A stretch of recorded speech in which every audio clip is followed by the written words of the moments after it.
15 million people. 15 million people. 15 million people.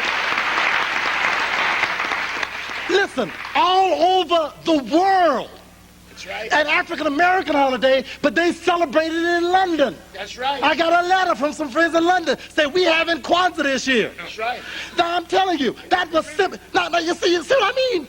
That means that here is somebody who had an idea, who believed in us and understood the power of rituals and gave us something to transform our communities. Suddenly, on Christmas, you don't go to the sanctified church or the Pentecostal church and she goes to that church, I go to the mosque and you go to the Catholic church and you go to midnight mass and you go to the holy mass, you come early morning, late holy communion. You don't do that. You all show up together.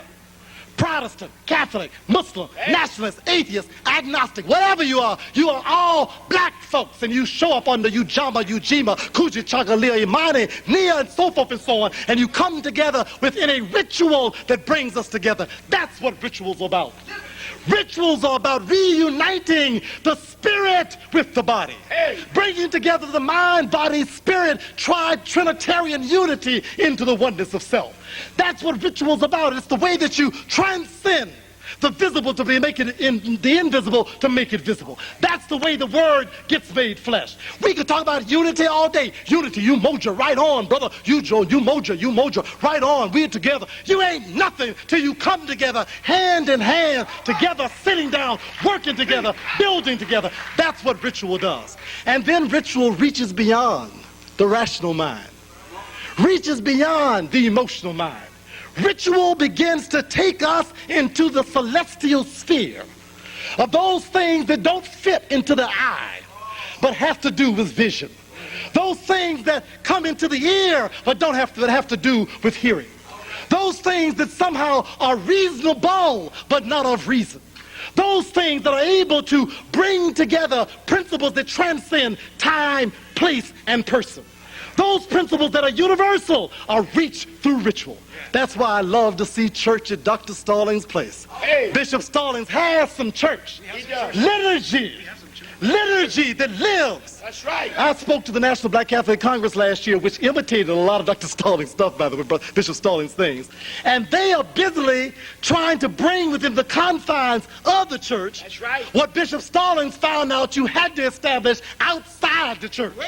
And then they come with African rhythms on the drums. They come with African dance down the aisle. They have kente cloths draping the altar. They come with a cup that's a Umoja cup. They come with a cup that has the symbols of the Ankh of life. They come with images and pictures and concepts that revitalize the sleeping, dead African spirit. Lazarus, get on up. And once you've been there and once you have felt the music and felt the spirit and heard the drums and saw the music and saw the colors and felt the people and saw the high priest standing on the altar, black like you, doing like you, moving like you, then you know I'm home at last, thank God Almighty, I'm home at last. That's the power of it. Ritual. The same thing for symbols. We must be committed to family. And Dr. Karing has told us beautifully about the responsibility of the male-female bond. But we must understand family for us is not just nuclear. All right. That's right. That's essential. That's right. That's the essential link. That's link number one. All right. But that don't mean you ain't still got a mama, a daddy, a aunt, a grandma, that you don't have sons and daughters, nieces and nephews, little friends of your children, of your friends. That's family. All right. To make sure that this world is standing tomorrow for them. That's the reason to work. I will die. Who I'm married to will die. What we must build for is not our love for each other, but our love for the future that we are able to generate out of ourselves. We must understand that our excitement about living must be done as an instrument to build for tomorrow. Naim Akbar needs nothing. I'm half dead anyway. They may get me any day now. The reality of it is that doesn't matter. Because I got Mutaki, I got Tariq, I got Shakira, I got hundreds of children of friends of mine, nieces, nephews, play brothers, play sisters, all kinds of children that are my children that I'm working to build something for, to make sure they'll never have to walk through the valleys of shadows of death ever again. We are making sure that even though they may choose to be Eurocentric, we are going to make sure that in this lifetime we've given them an alternative. Even though they may choose to go back to the plantation, we're going to make sure that the gateway is open wide and they know the road to freedom. Even though they may choose to go back and be Freudian, we're going to show them that African psychology is an alternative for them. Even though they may want to get them some blue contacts, butcher their noses, bleach their skins, barbecue, press, and grease their hair till it sticks to their very skulls and goes down into their damn brains. I want them to know they don't have to do that to be beautiful. We want to build an alternative for tomorrow. That's what we want to do.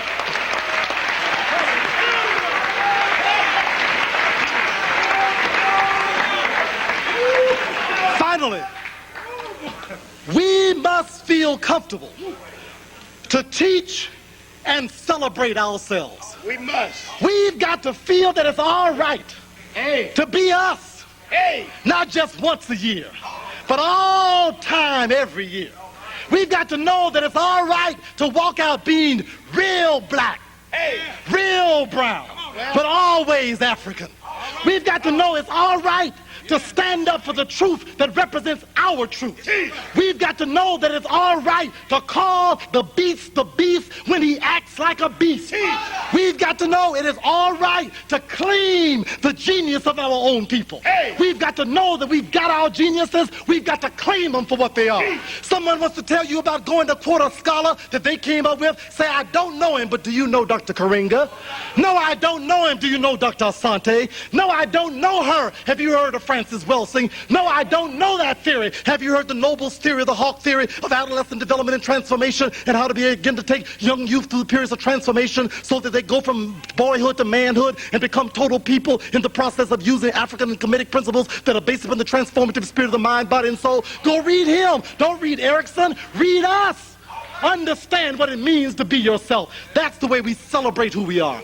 Let's not apologize to anybody for coming all over the country to be in Cincinnati this weekend. They ask you on job, well, what you go to all that black stuff for? Say, because I'm black. My mama was black. My son is black. The moon is black. The world is black.